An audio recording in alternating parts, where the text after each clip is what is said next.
आप सबको बहुत बहुत गुड इवनिंग, नमस्कार। आज मुझे अति प्रसन्नता हो रही है आपको ये बताते हुए कि केव कॉमरिन इंस्टीट्यूट जो शिक्षा के क्षेत्र में एक बहुत बड़ा नाम है, जो भी केव कॉमरिन के संपर्क में अब तक आया है वो ये सब जानते हैं। और इसलिए हम 1 अगस्त 2025 से ऑनलाइन कोचिंग शुरू कर रहे हैं और अपना YouTube चैनल भी लॉन्च कर रहे हैं। तो आप सब लोगों से हम सहयोग चाहते हैं और पिछले 30 साल का मुझे एक्सपीरियंस है in the field of education, particularly in the field of competitive examination. हजारों बच्चों को हमने सरकारी, अर्ध सरकारी, गैर सरकारी, यहां तक कि जितने भी बच्चे केव से जुड़े हुए हैं वो आज बेहतरीन जिंदगी जी रहे हैं। ये मेरा दावा, मैं ये दावा कर सकता हूं। तो इस चीज का फायदा पहुंचाने के लिए मैंने सोचा कि नहीं, हम ऐसे नहीं रह सकते। अगर हमारे पास ज्ञान है तो इसको दूर दूर तक जाना चाहिए। और इसलिए हमने ये सोचा कि अब हम ऑनलाइन अपनी क्लासेस शुरू करेंगे और जिसके माध्यम से हम कॉम्पिटिटिव एग्जामिनेशन में जो भी बच्चे बैठ रहे हैं, जो बहुत दिनों से भी तैयारी कर रहे हैं, जो अभी अभी कॉम्पिटिटिव एग्जामिनेशन की शुरुआत कर रहे हैं, उनको हम मैथ्स, रीजनिंग, इंग्लिश और जीके, ये 4 चीज पढ़ाएंगे। और ये बड़ी खुशखबरी ये है कि हम आपको हिंदी इंग्लिश दोनों मीडियम में पढ़ाएंगे। इसका मतलब ये जो कोर्स है ये हिंदी इंग्लिश दोनों माध्यम के बच्चों के लिए बहुत ही सुटेबल है। और मैं आपको दावे के साथ कह सकता हूं, जितने भी कॉम्पिटिटर्स हैं जो कॉम्पिटिटिव एग्जामिनेशंस की तैयारी कर रहे हैं, मेरा 30 साल का 35 साल का एक्सपीरियंस ये कहता है कि 95% कॉम्पिटिटर्स एक्चुअली कॉम्पिटिटिव एग्जामिनेशंस के बारे में कुछ जानते ही नहीं है। किसी को अगर कोई शक सुबह हो तो आप मुझसे मिल सकते हैं, there is no problem, you can talk to me also. जो 5% बच्चे बचे हुए हैं उनमें से भी 2% ऐसे कॉम्पिटिटर्स हैं जो सीरियसली तैयारी करते हैं। तो मैं चाहता हूं कि अगर आप लोग केव कॉमरिन इंस्टीट्यूट से, केव कॉमरिन कोचिंग से आप जुड़ना चाहते हैं तो आपको से हम ये अपेक्षा करेंगे कि आप उन 2% बच्चों में आए। और इसीलिए we are here before you to give you 100% career oriented guidance. मैं आपको एजुकेशन का सही मतलब ही बताऊंगा। ये जो मैं वीडियो बना रहा हूं ये केवल विद्यार्थी तक सीमित नहीं, अपने माता पिता को भी दिखाइए, देयर इज नो प्रॉब्लम। आप, एक आम आदमी भी इसको देख सकता है और उससे इंस्पायर हो सकता है। किसने कहा कि पढ़ाई लिखाई की एज होती है? आप पढ़ाई लिखाई कभी भी शुरू कर सकते हैं। A mother can study at home और उसके बाद वो अपने बच्चे को गाइड कर सकती है। किसने कहा कि बच्चे नहीं पढ़ना है, माता पिता ने नहीं पढ़ना है? तो मदर और father all have to be well educated. Unfortunately, in India, there is a system. Even a person who qualifies any competitive examinations or get a job, the day he gets an appointment and joins the job,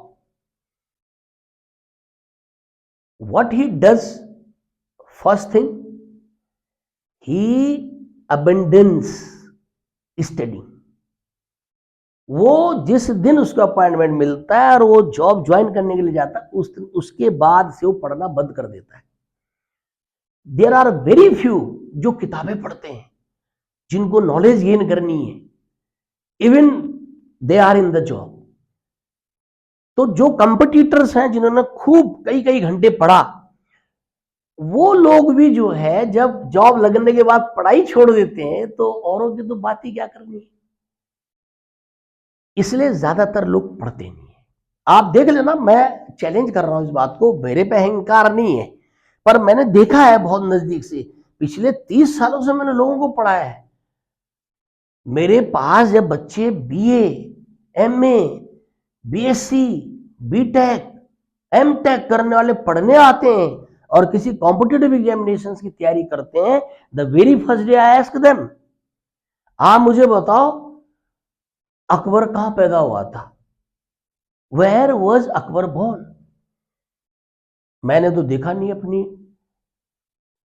100 200 बच्चे एक साथ class में बैठ रहते थे, मैंने देखा नहीं किसी भी क्लास में किसी बच्चे ने मुझे सही आंसर बताया। और they have done MA in history.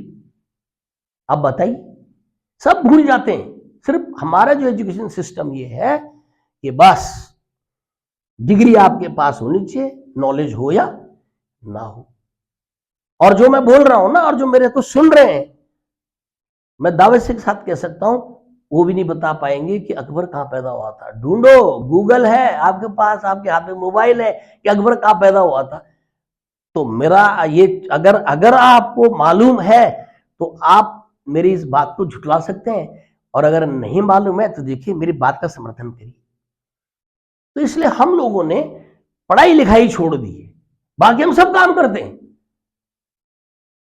पर इसका कतई ये मतलब नहीं है कि अगर व्यक्ति के पास बहुत बड़ा बिजनेस हो गया है, वो बहुत बड़ा बिजनेसमैन हो गया है, तो विद्वान भी है। No no no no no no. इस देश को सही डायरेक्शन में जाने की आवश्यकता है, और उसके लिए मैं बहुत ज्यादा एक्साइटेड नहीं हूं, लेकिन मेरे जैसे और कई लोगों की आवश्यकता है कि इस देश को सही रास्ते पर लगा सके। मैंने देखा है प्रीचर्स, पॉलिटिशियंस, एक्टर्स, आर्टिस्ट, जो उनके मुंह में आता वो बोल देते, कोई समझ नहीं। तो इसलिए मेरे दोस्तों, हम अपना YouTube चैनल भी शुरू कर रहे हैं, और उसके साथ साथ चूंकि मैं शिक्षक हूं तो मैं आपको पढ़ाऊंगा भी। तो आज मैं आपको यहीं छोड़े जाता हूं, क्योंकि इसके बाद मैं आपको एक इंग्लिश ग्रामर का चैप्टर पढ़ा रहा हूं। ये इंग्लिश ग्रामर का जो चैप्टर मैं आपको पढ़ा रहा हूं ये बहुत छोटा है, it's not a very big, but very much important from the competitive point of view. एक कॉम्पिटिटिव पॉइंट ऑफ व्यू से बहुत ही इंपॉर्टेंट चैप्टर है।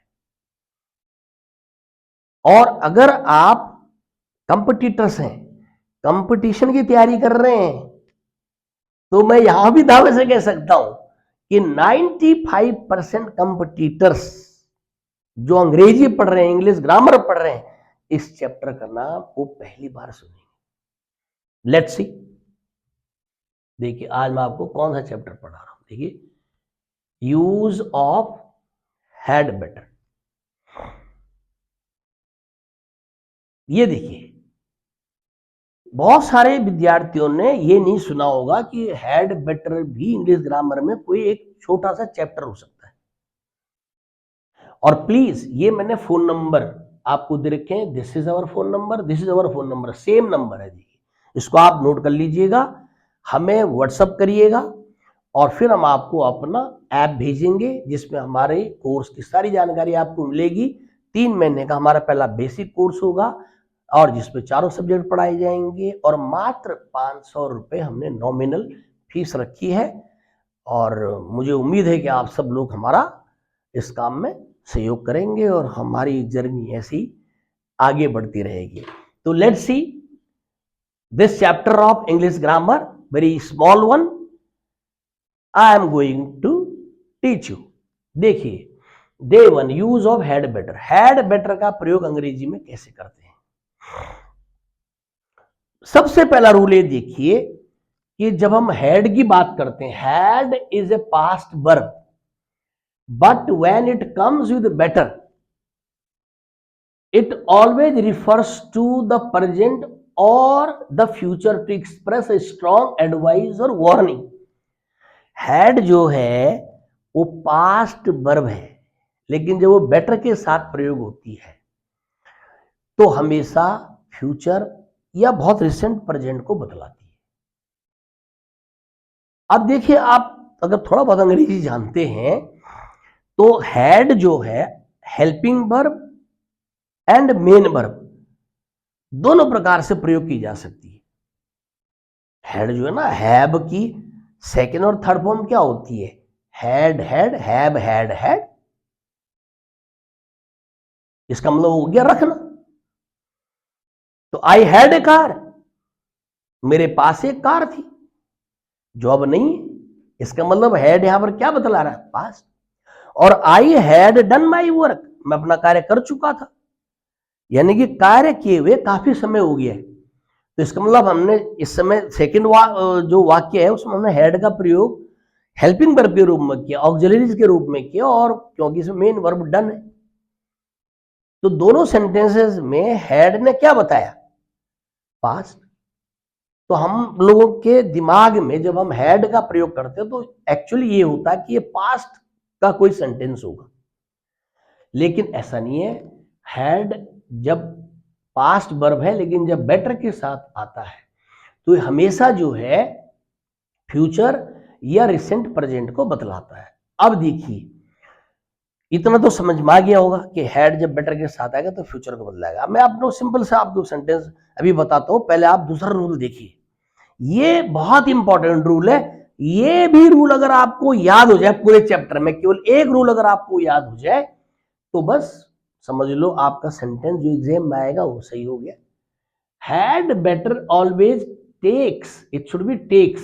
हैड बेटर, हम एक व्यक्ति को मान रहे हैं। Had better takes verb word, had better always takes verb word.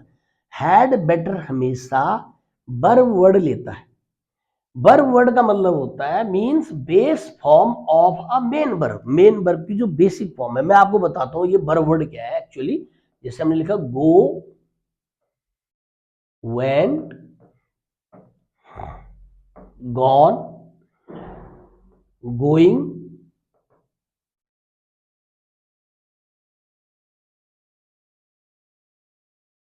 Going, to go और गोज। देखिए, इंग्लिश ग्रामर में जब कभी भी कोई मेन वर्ब होगी तो उसको हम 6 प्रकार से लिख सकते हैं। आप सिंपली मत सोचना कि 3-4 फॉर्म होती है, नो, 6 फॉर्म होती है। देखिए, go first form, went second form, gone third form, going ING form, और टू गो इन्फिनेटिव का प्रयोग होता है, जैसे टू गो। और एस और एस फॉर्म है, ये देखिए गो की, गोस। तो दिस इज एस और एस फॉर्म। ये आपका बरवर्ड नहीं हो सकता। गोइंग बरवर्ड नहीं हो सकता, टू गो बरवर्ड नहीं हो सकता, गॉन बरवर्ड नहीं हो सकता, वेंट बरवर्ड नहीं हो सकता। ये बरवर्ड है जब भी किसी भी मेन वर्ब की मूल जो अवस्था होती है वो वाक्य में प्रयोग होती है तो उसका हम वर्ब वर्ड बोलते हैं, या बेसिक वर्ब बोलते हैं, या रूट बोलते हैं। तो ये रूल ध्यान रखना कि जब कभी भी किसी भी वाक्य में आपने हैड बेटर देखा तो इसका मतलब उस वाक्य में वर्ब की मूल अवस्था आनी चाहिए। अब देखिए, I had better to go to the bank now और टुमारो। मेरे लिए अच्छा होगा कि मैं अब बैंक चला जाऊं। देखो, सलाह दे रहा है, अपने आप को भी सलाह दे सकते हैं। मेरे लिए अच्छा होगा कि मैं बैंक कल जाऊं, या तो अब जाऊं या फिर कल जाऊं। करेक्ट। और it might rain when we had better to take an umbrella. वर्षा हो सकती है, हमारे लिए अच्छा होगा कि हम छाता ले जाएं। देखो, सलाह दे रहे हैं भाई, you had better go there, आपके लिए अच्छा होगा कि आप वहां जाए। अच्छा, स्पोकन इंग्लिश में हम ज्यादातर ऐसा हैड बेटर का प्रयोग नहीं करते हैं। अगर आपने किसी को सुना होगा अंग्रेजी बोलते हुए तो हैड बेटर का प्रयोग करते हुए आपने, शायद मैं कह रहा हूं 99% किसी को नहीं सुना होगा। ये एग्जाम में आता है, कॉम्पिटिटिव एग्जामिनेशन में आता है। स्पोकन इंग्लिश में ऐसे बोल देते हैं, it would be better for you to go there, it's better, it's good for you to go there. तो स्पोकन इंग्लिश में चलता है, पर वो कॉम्पिटिटिव एग्जामिनेशन में नहीं आता। कॉम्पिटिटिव एग्जामिनेशन में हैड बेटर आएगा। अब देखिए आप सही सेंटेंसेस देखो क्या, I had better go, yes, to is wrong, verb to. I had better, I had better go to the bank now or tomorrow. This is correct sentence now. Or it might rain. We had better take an umbrella. This is correct sentence now. This two is wrong. I think you must have understood. ये दो rule, एक rule तो ये ध्यान रखना है कि had passed verb होती है, लेकिन जब बेटर के साथ आती है तो हमेशा फ्यूचर या रिसेंट प्रेजेंट को बतलाती है। क्लियर? लेकिन ये रूल याद रखने लायक है कि जब भी हैड बेटर का प्रयोग होगा तो वर्ब की मूल अवस्था ही आएगी। यस। अब नाउ नेक्स्ट रूल, ये रूल भी ऑलरेडी मैं बोल चुका हूं, लेकिन फिर भी मैं थोड़ा आपको डिटेल में बता देता हूं। We use had better for a particular situation. कोई पर्टिकुलर सिचुएशन अगर है, जर्नल में नहीं, पर्टिकुलर सिचुएशन में है, तो हम हैड बेटर का प्रयोग करते हैं। देखिए, इट्स कोल्ड टुडे, आज ठंड है। You had better to wear a jacket when you go out. आपके लिए अच्छा होगा कि आप जैकेट पहन करके जाएं जब आप बाहर जाएं। तो देखिए, दिस इज रॉन्ग सेंटेंस। क्यों? क्योंकि वियर से पहले टू आर ये नहीं आना चाहिए। Correct sentence is it's cold today, you had better wear a jacket when you go out. Now this is correct sentence. Another rule, this is correct sentence. Another rule also with had better, there is always a danger or a problem if you do not follow the advice. The extra explanation is there, don't take it to be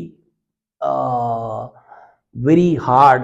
no, ये simple सीखना है बस। Rule तो वही है कि had better के बाद वर्ब की मूल अवस्था आती है। एग्जामिनेशन में इतने से काम चल जाएगा, लेकिन थोड़ा मैं आपको और एक्सप्लेन कर रहा हूं इसलिए। अब देखिए आप, monsoon reaches Uttarakhand in the month of June. Uttarakhand जो है जून के महीने में मॉनसून पहुंचता है। Correct? You had better to go to Kedarnath before June और यू विल फेस डिफिकल्टीज। आपके लिए अच्छा होगा कि आप जून महीने से पहले केदारनाथ जाएं, या फिर नहीं तो आपको डिफिकल्टी फेस करनी पड़ेगी। अब देखिए करेक्ट सेंटेंस देखिए, monsoon reaches Uttarakhand in the month of June, you had better go. ये देखिए, go should be use, not to Kedarnath before June और you will face difficulties. I think you must have understood. Yes. तो देखिए, ये मैं extra rule आपको समझा रहा हूं, लेकिन इनकी बहुत ज्यादा आवश्यकता नहीं है, पर इन केसेस में हम हैड बेटर का प्रयोग करते हैं और वर्ब की मूल अवस्था लगाते हैं। करेक्ट? यस। अब आइए आप नेक्स्ट रूल देखिए, in negative sentence not comes after had better. Negative वाक्यों में नॉट जो है वो हैड बेटर के बाद आता है। आपने देखा होगा ना, जब भी दो वर्ब एक साथ आती हैं, दो मॉडल्स एक साथ आते हैं, तो नॉट अक्सर दोनों के बीच में लगता है। जैसे I will have gone there, I will have gone there. लेकिन देखिए, अगर हम नेगेटिव बनाएंगे तो I will not have gone there, will और हैव के बीच में नॉट लगेगा। तो कायदे में तो क्या होना चाहिए था, हैड और बेटर के बीच में नॉट आना चाहिए, लेकिन वो कह रहा है कि नहीं, नॉट हैड बेटर के बाद लगेगा। अब एग्जांपल देखो, you look to be unwell. ऐसा लगता है कि आज मतलब आपकी तबीयत खराब है। You had not better go to work today. आपके लिए अच्छा होगा कि आज आप काम पर ना जाएं। This is wrong sentence. क्यों? क्योंकि नॉट हमने हैड और बेटर के बीच लगा दिया। लगना कहां चाहिए वो, यहां पर, सॉरी, हैड और बेटर के बाद लगा दिया। लगना कहां चाहिए, यहां पर लगना चाहिए। देखो, करेक्ट? सॉरी, हैड और बेटर के बीच में हमने नॉट लगा दिया, लगना चाहिए हैड और बेटर के बाद। तो now you look to be unwell, you had better not go to work today. This is correct sentence. I think there should not be any problem. होगी भी तो कोई बात नहीं, फोन नंबर लिखा है, आप व्हाट्सएप कर दें, हम आपको और डिटेल में बता देंगे।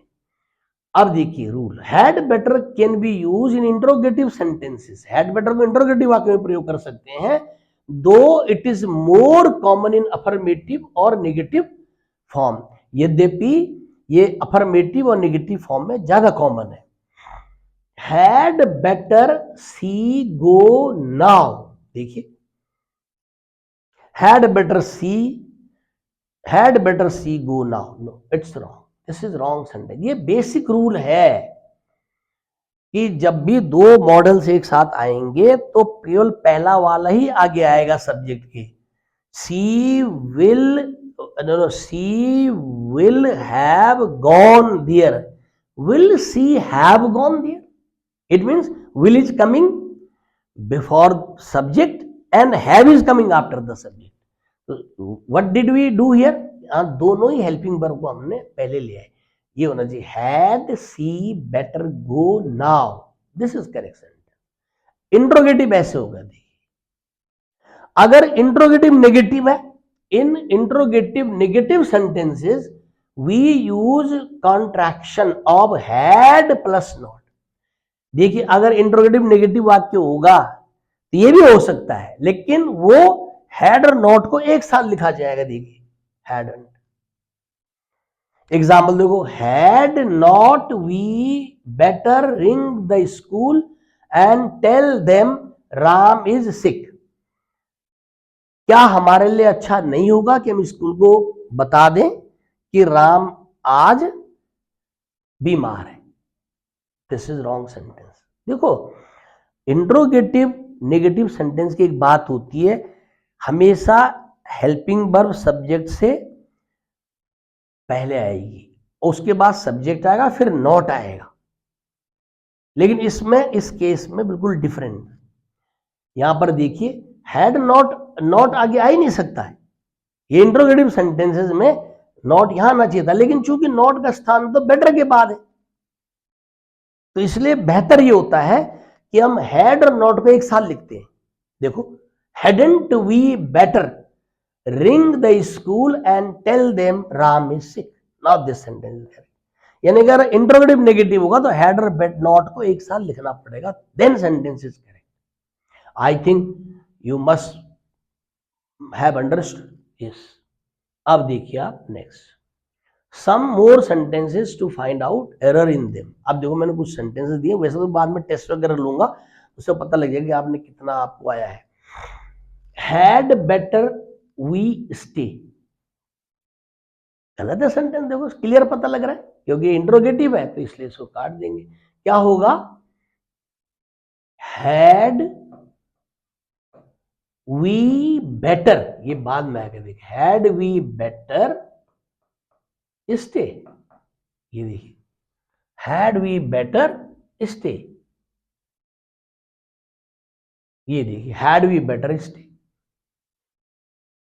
You had better to be on time, again wrong, had better और बी टू आ रहा है, this is wrong. Correct sentence will be you had better be on time, आपके लिए अच्छा होगा कि आप समय से आए। अगर आपको हैड बेटर का यूज पता नहीं है तो ज्यादातर पता क्या बोलेंगे, वो बोलेंगे कि आपके लिए अच्छा होता कि आप समय से आते। इट्स रॉन्ग, आपके लिए अच्छा होगा कि आप समय से आए, टाइम से आए। You had not better be late, again this is wrong. Correct is you had better not be late, because had, this is correct sentence, because not comes after had better, और यहां हमने क्या किया, had और better की भी not रख दिया, this is wrong। It's 5 o'clock, 5 बज चुके हैं। I had better to go now, अब मुझे जाना चाहिए, before the traffic gets too bad, इससे पहले कि ट्रैफिक जैम लगना शुरू हो जाए, बहुत ज्यादा गंदा ट्रैफिक हो जाए। करेक्ट, तो देखो अगेन, ये देखिए 2 हटेगा, here is the error. She had better to get here soon, उसके लिए अच्छा होगा कि जल्दी यहां पहुंचे, और she will miss the opening ceremony, opening ceremony को अदरवाइज वो मिस कर देगी, फिर 2 हटेगा। देखिए ज्यादातर एग्जामिनेशन में पॉजिटिव वाक्य आते हैं, करेक्ट, और 2 हटाना होता है, वो 2 लिख देते हैं। Had not you better switch your computer off, क्या आपके लिए अच्छा नहीं होगा कि आप अपने कंप्यूटर का स्विच ऑफ कर दें? इट माइट ओवर हीट, ये ओवर हीट हो सकता है if you leave it on, अगर आप इसको खुला छोड़ देते हैं। फिर क्या है, देखो ये नेगेटिव इंट्रोगेटिव वाक्य है, तो ये यहां पर गलत है। सही सेंटेंस में क्या होगा, हैडेंट, ये देखिए, hadn't you better switch your computer off, it might over heat if you leave it on. Mohan is expecting you to phone him, you had better to do it now. Mohan आपको expect कर रहा है कि आप उसको phone करेंगे, और आपके लिए अच्छा होगा कि आप उसको फोन करें। तो अगेन यहां पर क्या हो गया, 2 is wrong, sentence will be correct now. I have an appointment with the doctor in 10 minutes, I had better to go now, और आई विल, ये this I should come here, ये यहां लिख दिया, और आई विल बी लेट। फिर क्या गलती है, देखिए क्लियर पता लग रहा है, ये 2 हटना चाहिए यहां से। You had better to do your homework now, आपके लिए अच्छा होगा कि आप अपना होमवर्क कर लें, और mother will slap you, mother नहीं तो आपको स्लैप मार देगी, चाटा मार देगी। तो अगेन ये 2 गलत है, देखिए। और had better we help him, again interrogative वाक्य है ना, तो हैड से बाद में वी आना चाहिए। देखो had, this is wrong sentence, had we better help him, this is correct sentence. I think there should not be any problem. Oh, this disturbs a lot. I think there should not be any problem. एक निचोड़ के रूप में, summary के रूप में ये कह सकता हूं कि जब भी हैड बेटर का प्रयोग होगा, तो usually in competitive examinations had better का प्रयोग पॉजिटिव सेंटेंस में ही आता है। और आपको ये देखना है कि हैड बेटर के बाद वर्ब की फर्स्ट फॉर्म लगी हुई है, नहीं लगी हुई है। 2 हटाना, वो 2 लगा देता है अक्सर, तो 2 हटा दीजिएगा। और दूसरा एक रूल आप ऐसे याद रखिए कि हैड बेटर पास्ट वर्ब है, लेकिन जब ये बेटर के साथ आती है तो हमेशा प्रेजेंट प्रेजेंट को या फ्यूचर को बतलाती है, और यूजुअली फॉर गिविंग एडवाइस और गिविंग वार्निंग। तो I think today you must have understood the use of had better, और मुझे उम्मीद है कि कोई भी सेंटेंस अगर कॉम्पिटिटिव एग्जामिनेशंस में हैड बेटर से रिलेटेड आया तो आप 100% उसको कर लेंगे। तो गॉड ब्लेस यू। आप हमारा फोन नंबर फिर मैं आपको लिख रहा हूं, 7906946032, इस पर आप व्हाट्सएप करें और हमारे कोर्स के बारे में सब कुछ जान लें। 1 अगस्त 2025 से कोर्स शुरू होगा, और जिसमें कि आपको केवल 500 रुपीज देने हैं, और 3 महीने आप हमारा कोर्स ज्वाइन करेंगे। इसके अलावा शाम को 8:30 बजे से लेके 10:30 बजे तक लाइव क्लासेस होंगी। तो thank you so much, God bless you. अगर कुछ भूल में गया होगा तो अगले वीडियो में हम फिर मिलेंगे। Thank you so much.